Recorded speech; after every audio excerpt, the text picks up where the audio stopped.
Hello everyone, my name is Michael Regina and welcome back to my channel. I'm the author and illustrator of the all-ages horror graphic novel, The Sleepover from Penguin Razorbill, and I'm actually here to talk to you about my next graphic novel project. I wanted to start a sort of ongoing video diary series about this new project, something I can look back on, or maybe show you some behind the scenes looks at the progress and the process that the book is undergoing, and give you a chance, maybe even if you have questions, to pose them to me and I can give them to you, give you answers in future videos. So what I figured I would do in this video is give you just a quick introduction to what the project is and what I'll be doing. The project is tentatively called at this point Deepwater Creek. And it is a story that I came up with early last year, right after I finished The Sleepover. And the idea really got me excited. The genesis of it was actually a story about a father and a son. It was a father and a son story initially.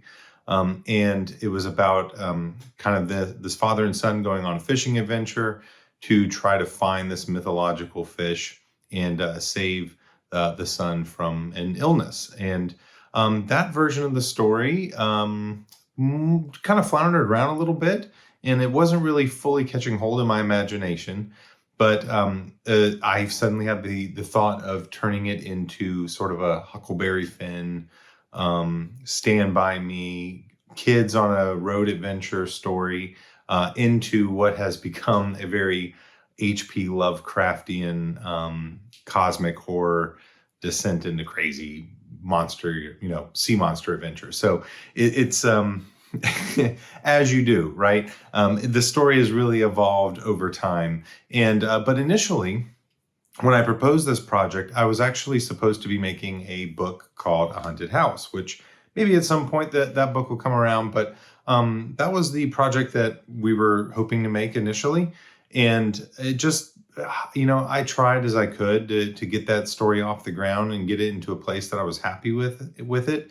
I spent about 6 months or so, 7 months trying to write a script. I think I wrote 6 or 7 drafts that were completely different from one another. And it just wasn't working. I just was unhappy with its tone, with its feel, all that stuff. It just never came together in a way that made me happy. And it's actually been a project that I've had in my mind, that specific idea, for, a decade plus at this point. It's the genesis of what A Haunted House was supposed to become has been in my mind for a long time. And I suspect that there's just some fatigue probably in me with that idea. I just can't seem to figure it out. And I think I'm a bit exhausted trying to.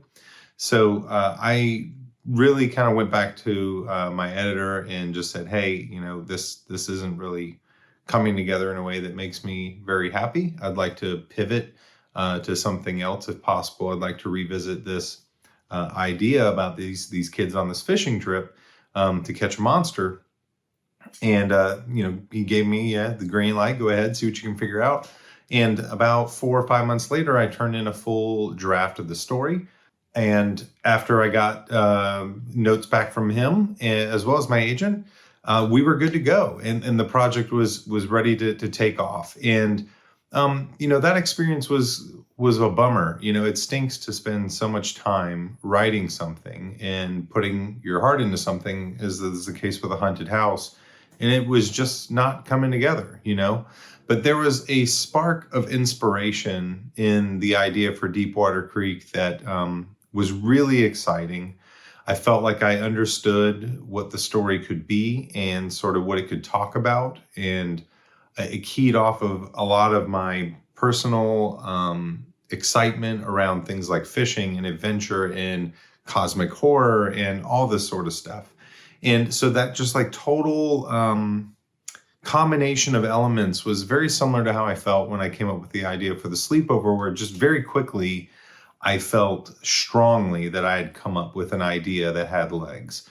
This one has taken a little bit more time to really flesh it out into something I think will be enjoyable to readers, in a uniform sense of the word, as opposed to some of the previous iterations of it were a little bit more philosophical or strange. I don't know the best way to explain it, But in recent months, I have really made a lot of tweaks to the story that I think push it into a very fun monster story, with a lot of cool action and fun character moments, and also a theme that matters a lot to me. That's sort of what was one of the things holding me back with A Haunted House was, for an idea to really click on all cylinders for me, to have teeth and get me excited to go make it, I need to feel very confident, not only in what the story is and the action that is taking place in it, because that's usually like the first thing that comes to me is that genesis of like,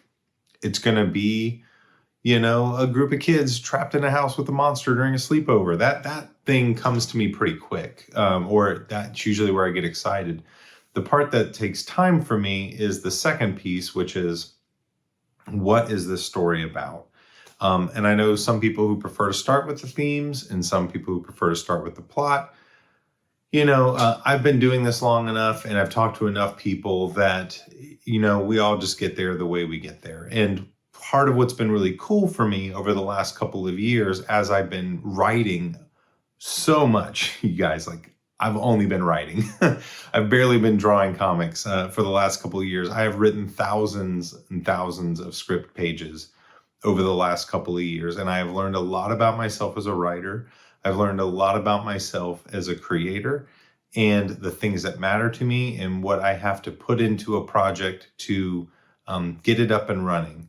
And that sort of need to know not only what my plot is, but my theme, and to feel strongly about both of them, is sort of up there. But I'm also learning how to get there faster. But the long story short is that that genesis of the idea of a group of kids on a riverboat adventure to discover an insanely crazy creature in their river, just hit me as like a great plot hook. And then the reasons for why they were doing that and the themes that the story we're going to be discussing took a little bit of time to fully arrive at something that made sense to me. But currently, it's, like I said, I think it's in a great a great space. One of the things have been learning to get back to with myself as a creator is to, I feel like I do a pretty good job of knowing a cool idea when I see one, like something about that idea is really exciting and intriguing to me. And I'm learning how to integrate a theme in a way that feels organic and not preachy. I'm trying to learn to do that better. And so, yeah, I mean, it's been a weird couple of years. I won't lie to you, it's been discouraging. I feel like I should have been so much further along. I should have been deep into drawing pages at this point, but I just am not. But I'm actually drawing pages now. So that would be the final piece of this update I would bring up, is that I am now developing the thumbnails for the book. I turned after that draft that went through my editor and my agent, and they gave me kind of the full go ahead to give it a shot. It took another couple of months. I have been spending those couple of months actually rewriting the book from a treatment standpoint. And I'm going to make a video on my writing process soon, but I just went back through the entire book and on a scene by scene breakdown, rewrote all of the things that I felt like needed to change in the book and in that treatment format so that I could get going. And so what I'll be doing now is turning that treatment into a new script. And some of that might just be simple edits. Some of it might be completely rewritten scenes or new scenes entirely. And then while I'm doing that, because I feel so confident in the treatment that I've written, I'll now be thumbnailing the book. So this week I started thumbnailing, and I'm wrapping up script edits for the next draft, and it's chugging along. So that's the great news, is that the book is up and running and going. I would consider myself in production now.